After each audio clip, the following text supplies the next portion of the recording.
Teman-teman, aku kali ini mau nge-spill sebuah buku. It's kind of my favorite book.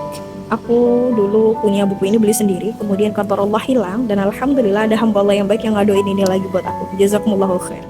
Buku ini jadi salah satu buku saku sih untuk aku, dan aku merekomendasikan siapapun untuk baca buku ini, wabil khusus para aktivis perempuan dan para penggiat pergerakan perempuan. Jadi buku ini tuh sebenarnya apa ya, kalau aku bilang guidebook barangkali untuk teman-teman perempuan setidaknya punya landasan berpikir lah, supaya pemikirannya itu nggak apa ya, kalau dibilang liar ya mungkin seperti itulah, supaya nggak kena logical fallacy teman-teman.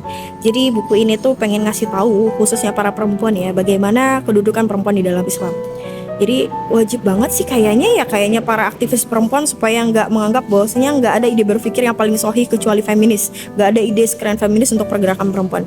It's big no teman-teman. Nah di sini juga ada bantahan juga terhadap kaum para pemuja kesetaraan yang seringkali mengatakan bahwasanya bentuk kawam yang diberikan pada kaum laki-laki itu akhirnya membuat mereka itu semena-mena. Akhirnya terjadilah marginalisasi bagi kaum perempuan.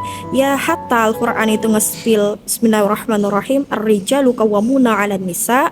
Sekalipun memang di Al-Quran itu ada ayatnya, tapi itu nggak bisa dimaknai serta-merta plek ketiplak bahwasanya itu adalah bentuk dominasi kaum laki-laki atas kaum perempuan yang akhirnya membuat para kaum perempuan itu termarginalisasikan atau terpukul mundur, hanya dikasih ruang di ranah domestik saja. Nah, di sini di dalam buku ini dijelaskan bahkan di paragraf awal-awal bahwasanya syahidah pertama umat ini, maksudnya syahidah pertama agama ini tuh ya perempuan gitu. Maksudnya dalam Islam ya banyak hal yang kemudian dilakukan oleh perempuan dan menjadi sumbangsi untuk agama ini yang luar biasa.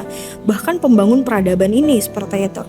Dan di halaman 12 ini kalau misalnya teman-teman berkesempatan baca buku ini, teman-teman akan dapat satu kalimat yang Masya Allah sekali, seperti itu, manis sekali. Buya menegaskan bahwasanya sukses yang dicapai oleh Muhammad SAW sebagian besar adalah karena berdirinya seorang mukminah di sampingnya. Masya Allah kan, gak dibilang di belakang teman-teman, literally di samping. Artinya memang kita gak bisa menihilkan peran perempuan untuk peradaban ini, peran perempuan untuk kemajuan satu bangsa, peran perempuan untuk ya memang gimana membentuk generasi-generasi terbaik umat ini. Masya Allah banget teman-teman. Jadi kalau ada teman-teman yang masih berpikir bahwasanya agama Islam melahirkan sistem patriarki, yuk ngaji lagi yuk, please ngaji lagi yuk. Takutnya pemikiran dangkal itu yang buat teman-teman empet hatinya, jadi ngerasa agama ini nih yang buat teman-teman tuh nggak bisa seleluasa kaum laki-laki gitu, sampai akhirnya mencari satu standar yang ya kalau bisa kita setara lah sama kaum laki-laki. Kenapa mesti setara teman-teman? Orang kita udah dimuliakan di agama ini. Ya yuk kita ngaji lagi. Barakallahu fikum.